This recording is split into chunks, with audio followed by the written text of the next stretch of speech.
Hi friends, ఈరోజు topic వచ్చేప్పటికి Andhra Pradesh elections results అండి.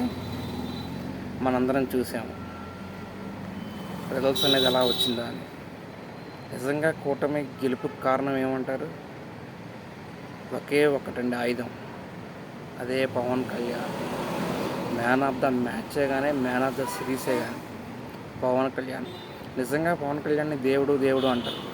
నాకు నిజంగా పవన్ కళ్యాణ్ ఎప్పుడు 2 సంవత్సరాల క్రితం ఓటు చేయనివ్వను అని చెప్పాడో ఒక సభలో, నెక్స్ట్ ఓటు చేయనివ్వలేదు. 3 పార్టీలు కలిశారు. అదే సపరేట్గా పోటీ చేస్తే పరిస్థితి ఏంటండి? మనకు తెలుసు 2019లో ఏం జరిగిందో. నెక్స్ట్ 151 సీట్లు ఉన్న వైసీపీకి 15 అన్నాడు. నిజంగా 15 వచ్చిందంటారా? పవన్ కళ్యాణ్ ఒక శక్తి ఉందంటారా? ఆలోచించండి మిత్రమా. జై జనసేన. Thank you Pawan.